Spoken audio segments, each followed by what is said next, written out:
Capítulo 6. Meditação contemplativa.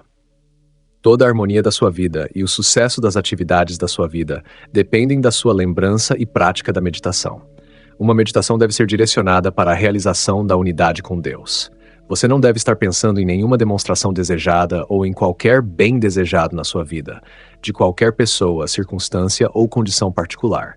Toda sua atenção deve estar voltada para a realização de Deus, sempre tendo em mente que o reino de Deus está dentro de você, nem aqui nem ali, mas dentro de você.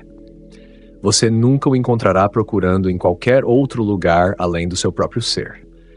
Uma vez que você perceba que o que está buscando está dentro, você dedicará toda a sua atenção, pensamento e atividade a esse ponto dentro de você, não dentro do seu corpo, mas dentro da sua consciência. A vida contemplativa. Não pense em nenhuma parte do seu corpo, em nenhum órgão ou função do corpo. Pense apenas em algum ponto dentro da sua consciência. E lembre-se de que em algum lugar dentro de você há um ponto de contato. Um ponto onde você e seu pai se tornam conscientemente um. Você e seu pai já são um, mas essa relação de unidade não traz benefício para você até que haja uma realização consciente disso. Há muitos estudantes que, porque foram ensinados que eu e o Pai somos um e que são filhos de Deus, acreditam que isso é tudo o que é necessário para trazer harmonia à sua experiência. Isso não é verdade. Deve haver um contato real, deve haver uma experiência real de unidade. Algo deve acontecer dentro de você que traga a certeza de que você realizou a presença. Que cada meditação seja uma experiência individual. Essa consciência de ter feito um contato pode assumir várias formas. Às vezes, quando esse contato é feito, ele é seguido por uma respiração profunda. Ou pode haver uma consciência de receber uma impressão como se alguma mensagem estivesse sendo dada a você. Ou pode até haver a pequena voz silenciosa, que às vezes é audível. Nunca podemos saber de que forma a realização da presença de Deus se manifestará para nós. E, portanto, nunca devemos prever como ela deve aparecer, ou qual forma deve assumir. Nunca devemos esperar ver visões ou acreditar que é necessário ouvir uma voz. Nunca devemos determinar como a experiência deve ser, porque ela pode ocorrer de uma forma hoje e de outra amanhã. Ela pode aparecer de uma maneira um dia e de outra maneira no dia seguinte. Mas se estivermos planejando em nossa mente o que deve acontecer, estamos tentando moldar a experiência de acordo com alguma ideia preconcebida, em vez de deixar a experiência se revelar à nossa consciência. Ao meditar, lembre-se de que você não deve ter nenhum objetivo, nenhum propósito, nenhuma meta e nenhum desejo além da experiência do contato ou da realização de Deus. Você não deve ter em mente nenhum objeto que deseja, ou qualquer demonstração desejada. Nunca você deve ter qualquer meta ou objeto além da realização de Deus e o reconhecimento da presença dentro de você. Uma forma contemplativa de meditação sobre Deus. Se você não conseguir rapidamente sentir paz com uma espécie de atitude de escuta, então pode começar com uma meditação na qual você contempla Deus e as coisas de Deus. Você pode começar com a palavra Deus, deixando qualquer coisa sobre o tema de Deus surgir em seu pensamento. Deus está mais perto de mim do que a respiração. Deus já está onde eu estou, pois eu e o Pai somos um. E nem mesmo a vida ou a morte podem me separar de Deus. Deus é a própria substância da minha forma. Até mesmo meu corpo é o templo de Deus, porque Deus o formou. Deus formou todo este templo do universo. A terra é do Senhor e a sua plenitude. Deus o fez à imagem e semelhança de sua própria substância. Deus é realmente minha identidade, constituindo minha individualidade. Cumprimento é alcançado pela unidade consciente. É nesse momento que o milagre realmente começa, porque no momento em que você alcança a realização consciente de sua unidade com Deus, você também alcança sua unidade com todas as formas de bem necessárias para a sua experiência. Então, essas coisas começam a vir até você sem que precise pensar nelas. Em outras palavras, quando você atinge a unidade consciente com Deus, você atinge a unidade com a evidência de sua provisão, você atinge a unidade com a companhia, você atinge a unidade com o lar, você atinge a unidade com o emprego, com a inspiração, a arte, a literatura ou a música. Você atinge a unidade com tudo o que é necessário para a realização da sua vida. A promessa das Escrituras, na tua presença há plenitude de alegria, a tua mão direita há delícias perpetuamente. torna-se literalmente verdadeira na experiência de toda pessoa que atinge a unidade consciente com Deus, porque ele então alcança sua unidade com a companhia adequada, com a casa adequada, com o senso adequado de provisão, com a profissão adequada, com as habilidades artísticas, literárias ou musicais adequadas. Tudo o que representa a realização em sua vida é alcançado por meio da unidade consciente com Deus. Tem sido demonstrado ao longo de 30 anos na experiência dos nossos estudantes que, à medida que eles alcançam essa realização consciente de sua unidade com Deus, eventos no mundo exterior começam a mudar, e novas fontes de provisão, novas fontes de atividade ou novas profissões se abrem para eles. Chame isso do que quiser, por qualquer nome ou forma, esses estudantes descobriram que o cumprimento começou a ser expresso e, eventualmente, veio um senso de verdadeira completude. Na presença conscientemente realizada de Deus está o cumprimento da vida. Você pode nunca ter pintado um quadro em sua vida, mas se sonhou em fazer isso, pode fazê-lo agora. Você pode nunca ter tido música em sua vida, mas se sonhou com isso, agora você a terá como parte de sua experiência. Em outras palavras, algo dentro de você mudará a experiência externa. Como seres humanos, vivemos completamente separados de Deus, exemplificando a afirmação do Mestre. Se alguém não permanecer em mim, é lançado fora como um ramo e seca, e os recolhem, lançam no fogo e são queimados. Como seres humanos, temos apenas nossa própria sabedoria e experiência, nossa própria força física, saúde e dinheiro, e todas essas coisas são limitadas. Mas no momento em que adotamos o ensinamento do capítulo 15 de João, de permanecer em mim e deixar minhas palavras permanecerem em você, então somos como um ramo de uma árvore que é um com a videira, e tudo o que Deus é, flui através daquela videira em expressão através de nós. E agora temos contato consciente com o armazém infinito, que é o poder criador, sustentador e mantenedor por trás deste universo. Na primavera é particularmente fácil observar a plenitude dos canteiros de grama, das folhas nas árvores, dos brotos e flores, e a abundância de tudo isso. Alguns meses antes, não havia grama verde, não havia folhas, brotos ou flores. Tudo estava estéril. Então, de repente, a plenitude. Como isso poderia acontecer, exceto através da atividade de uma presença e poder invisíveis, que na estação certa do ano explodem em visibilidade como nova grama, novos brotos, novas flores, novos frutos, e enchem toda a natureza com uma abundância infinita, bela, prática e útil. E tudo isso vindo de uma interioridade invisível, não vista pelo olho humano. Essa mesma planta de manufatura infinita e invisível opera em sua consciência. Ela é invisível. E embora você nunca possa estar ciente dela através de seus sentidos físicos, você pode estar ciente do fruto dela à medida que começa a haver uma provisão mais abundante e relacionamentos mais felizes em todas as áreas de sua vida. Quando isso ocorre, você começa a perceber que essa é a evidência externa daquela essência invisível, espírito ou armazém, que também está fornecendo a toda a natureza o cumprimento. É isso que enche rios, lagos e oceanos com peixes e o ar com pássaros. Mas a razão pela qual todas essas formas de vida recebem sua abundância e experimentam seu cumprimento na devida estação, sem nunca se preocuparem, é porque não houve ruptura em sua relação com a fonte invisível. Com o ser humano isso é diferente. Houve uma ruptura e, como ser humano, ele não tem contato com Deus. Ele não está sob a lei de Deus, nem mesmo pode estar, até que ele restaure para si mesmo seu relacionamento original com o Pai.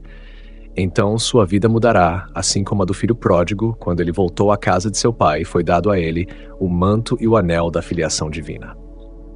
Começando a jornada de volta à casa do Pai. Quando percebemos nossa esterilidade, a futilidade da vida humana, e como a vida é difícil e uma luta física e mental, e com pouco auxílio parece que estamos recebendo de qualquer fonte divina, começamos a nos perguntar se há um Deus ou se há alguma maneira de nos aproximarmos de Deus. Então, começa a nossa jornada de volta à casa de nosso Pai, uma jornada que é realizada dentro de nossa consciência, não indo a montanhas sagradas, templos sagrados ou professores sagrados. Todos esses podem desempenhar um papel em nossas vidas, mas não são essenciais. O primeiro essencial é a realização de que dentro de nós está o reino de Deus e que essa presença e poder devem ser contatados ou encontrados dentro de nós. A partir desse ponto, seremos conduzidos ao longo do caminho. Podemos ser levados a certos livros, podemos ser levados a certos ensinamentos ou professores, todos os quais podem desempenhar um papel importante em nosso desdobramento. Eventualmente, podemos descobrir que algo quase indescritível acontece dentro de nós, e podemos nos tornar conscientes de que anjos estão nos ministrando, não do tipo com penas, mas ainda assim anjos, inspirações divinas, e aquilo que reconhecemos como auxílio espiritual de uma forma ou de outra. Podemos perceber que estamos sendo guiados e conduzidos por caminhos que nos são completamente desconhecidos, caminhos que nunca soubemos que existiam. Isso acontece porque agora o Filho de Deus está dentro de nós, o Filho de Deus que é nossa verdadeira identidade, nosso verdadeiro eu. A expressão exterior, que chamamos de João, Maria ou Marta, é apenas o senso aparente da realidade que é nossa interioridade invisível. Em outras palavras, nesta vida humana somos duas pessoas, não uma. O Mestre disse, eu e o Pai somos um, mas meu Pai é maior do que eu. E Paulo disse, eu vivo, não mais eu, mas Cristo vive em mim. Ambos queriam dizer a mesma coisa. Ambos queriam dizer que existe essa pessoa exterior, a quem chamamos de Jesus, ou Paulo, ou Maria, ou Marta, mas também existe o eu maior, que é o eu real, a identidade espiritual, o Filho de Deus. No momento em que fazemos contato com isso, não vivemos mais nossas próprias vidas, mas descobrimos que há uma presença espiritual, um poder espiritual, um guia espiritual sempre nos alcançando, desde que lhe demos a oportunidade. Admitidamente, é sem dúvida mais difícil viver a vida espiritual hoje do que era muitos anos atrás, porque nunca antes houve tantas distrações externas que nos afastam dos nossos períodos de comunhão interior com Deus. Há um preço a ser pago pela vida no Espírito, e esse preço é reservar períodos suficientes, durante o dia e a noite, para a comunhão interior. Essa comunhão interior começa com a meditação contemplativa, levando eventualmente a uma meditação mais profunda, em que não há mais declarações de natureza contemplativa, mas há uma comunhão em que recebemos impartições das profundezas de dentro de nós. Isso é Deus falando conosco, em vez de nos assegurarmos e reafirmarmos. A forma contemplativa de meditação é uma etapa necessária para a maioria das pessoas e uma que deve ser usada por um longo tempo, até que a comunhão interior esteja tão bem estabelecida que se possa instantaneamente encontrar uma paz interior e imediatamente se tornar receptivo às revelações que surgem de dentro do próprio ser. Isso, com o tempo, leva a um passo adicional em que passamos de uma comunhão com Deus para uma unidade real e percebida com Deus. E nessa unidade não há mais palavras ou pensamentos, mas apenas um estado divino de ser em que percebemos a nós mesmos como a vida de tudo que existe. Muitos estudantes de metafísica têm o hábito de pensar em oração e tratamento como um meio de alcançar algo através de Deus, mas nesta obra do caminho infinito, isso nunca é feito. Neste caminho, em nenhum momento a verdade é usada para alcançar qualquer fim ou com o propósito de fazer qualquer demonstração. Em nenhum momento Deus é considerado um instrumento para se obter algo.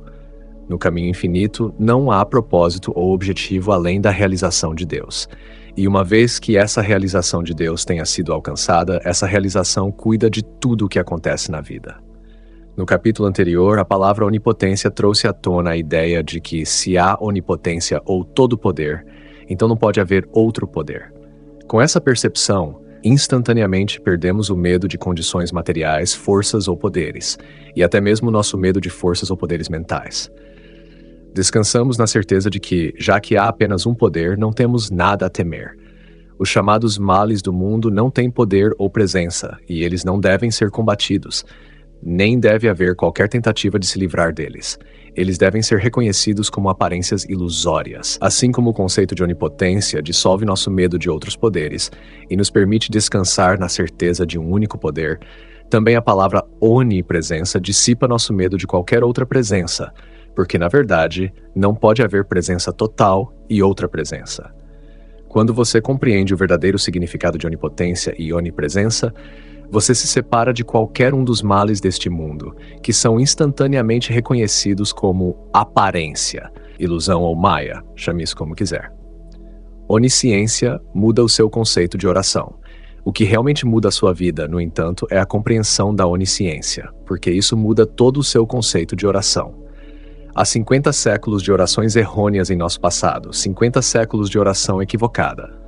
Houve apenas alguns poucos anos breves de oração correta em todos os últimos 50 séculos. e, portanto, realmente temos algum trabalho a fazer para corrigir o sentido errôneo da oração em que nascemos e sob o qual fomos criados. Pense no significado de onisciência. Procure no dicionário e tente obter uma compreensão completa de sabedoria total e conhecimento total. Então pense no que você realmente tem feito quando orou a Deus e disse a Ele o que você precisava, e às vezes até mesmo em que dia você precisava disso. Pense no que você estava fazendo quando pediu a Deus para curar seu filho ou alguma pessoa querida que precisava, como se Deus não fosse onisciente. Pense no que você estava fazendo quando pediu a Deus que enviasse provisão para você. Jesus não sabia do que estava falando quando disse: "Vosso Pai Celestial sabe que precisais de todas estas coisas"? Não sabia Jesus sobre oração quando disse: "Não vos inquieteis, pois, pelo dia de amanhã"? Estamos nós não violando esse ensinamento quando oramos a Deus por provisão, por um lar, por companhia, por férias ou por um automóvel? Não estamos realmente apenas prestando um serviço superficial a um Deus onisciente? A palavra onisciência nos lembra do que temos feito em nossas orações. Não temos sido culpados de dizer algo a Deus, não temos lembrado Deus de algo, não temos pedido algo a Deus que achamos que Ele não sabe, não temos falado a Deus sobre alguém que precisa dele. Pense no que você faz quando vai a Deus com qualquer coisa que deseja transmitir essa onisciência, essa sabedoria total, a esse conhecimento total, a esse poder total, a essa presença total. Então você rapidamente aprenderá como transformar sua oração em uma oração justa. Uma oração que é um descanso em Deus, em uma certeza interior de que, antes que clamem, eu responderei. E estando eles ainda falando, eu ouvirei. Que antes de você saber da sua necessidade, Ele já a conhece. E é do agrado de vosso Pai dar-vos o reino. Pense em como isso mudará a sua oração, à medida que você aprender a ver Deus como a grande sabedoria total, presença total e poder total. Suponha que tivéssemos que lembrar a Deus de colocar maçãs nas macieiras, pêssegos nos pessegueiros, ou frutas nos arbustos. Ou suponha que tivéssemos que lembrar a Deus que precisamos ou não precisamos de tanta chuva, ou lembrá-lo todas as noites de que deve escurecer e que as estrelas devem aparecer e a lua. Deus está fazendo todas essas coisas sem nosso conselho ou petições, e não podemos confiar nele o suficiente para saber de nossas necessidades sem lembrá-lo delas. Se Deus sabe o suficiente para continuar colocando peixes no mar e pássaros no ar, se Deus sabe o suficiente para manter as marés em seus lugares, subindo e descendo conforme o cronograma, se Deus sabe o suficiente para manter esta Terra e todos os outros planetas em suas órbitas, certamente Deus sabe de nossa necessidade. E se Deus tem o amor para suprir todas as necessidades deste mundo, Ele tem amor suficiente para suprir as nossas. Somente nosso egoísmo interferiria em recebê-las. Apenas o egoísmo que acredita que conhecemos nossas necessidades melhor do que Deus. Apenas o egoísmo que acredita que temos mais amor por nossos filhos do que Deus tem pelos seus. Somente tal egoísmo grosseiro pode impedir o fluxo livre da graça de Deus para nós. Uma vez que superemos esse senso egoísta, podemos relaxar na realização de que Deus é onisciente, onipresente e onipotente. E podemos parar de nos preocupar com a nossa vida, com o que comeremos ou com o que beberemos. Podemos parar de nos preocupar e começar a reconhecer Deus. E à medida que o reconhecemos em todos os nossos caminhos, mantendo nossos pensamentos fixos nele, descobrimos que Deus está operando em nossa experiência, e que à medida que surge uma necessidade, ela é atendida, geralmente antes mesmo de sabermos que a necessidade está lá. Assim, a oração é nosso ponto de contato com Deus. É através da oração que estabelecemos nossa unidade consciente com Deus. É através da oração que estabelecemos nossa consciência da presença de Deus. É através da oração que reconhecemos que, mesmo que eu ande pelo vale da sombra da morte, não temerei mal algum, porque tu estás comigo. É através da oração que descansamos na certeza da presença de Deus, da graça de Deus e da lei de Deus. Então relaxamos e descobrimos que essa presença invisível faz por nós exatamente o que faz pelas árvores e pela grama em suas estações e por todo o resto deste vasto universo, praticando a presença. Quando reconhecemos Deus como onipotência, onipresença, onisciência, estamos praticando a presença de Deus, mantendo nossa mente focada em Deus e estabelecendo dentro de nós uma quietude interior que mais tarde se torna uma receptividade à presença de Deus, em si mesma, ao que tem sido chamado de nascimento do Cristo.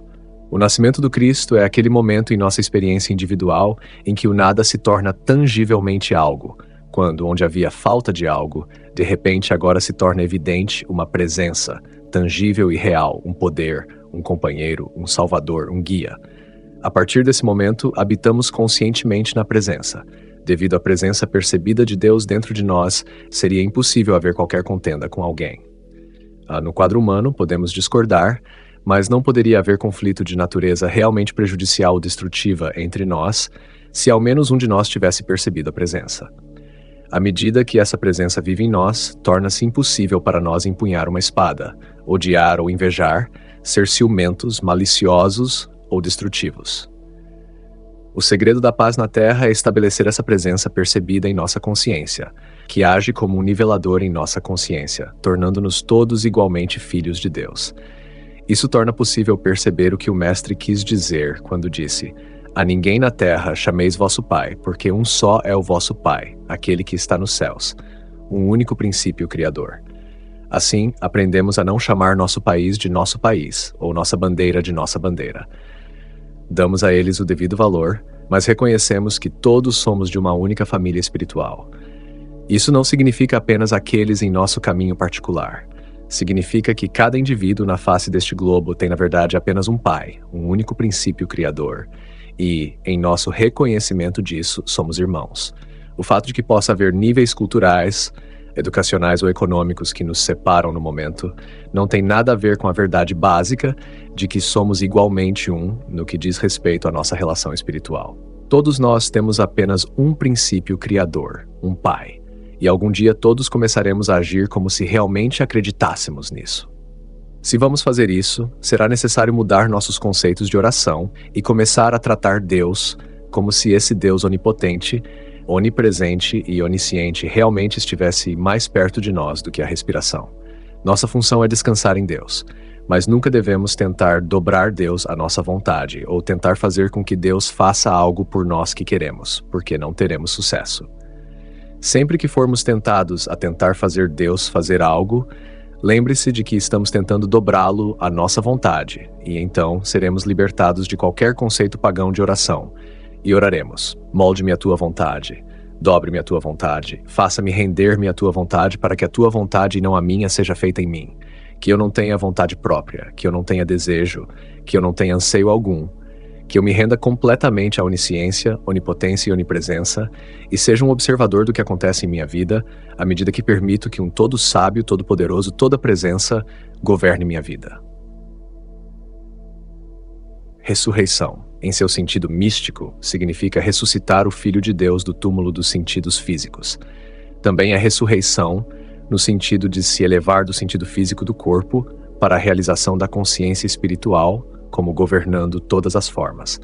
A revelação da vida vivida pela graça, em vez de sob a lei, consiste na revelação da consciência do indivíduo como uma lei de ressurreição, cura e proteção para o corpo, negócios, lar e bem-estar em todas as formas. E começamos a ver como a consciência do indivíduo, mesmo sem tomar pensamento e sem ser dirigida, se torna a lei da harmonia em nossa experiência.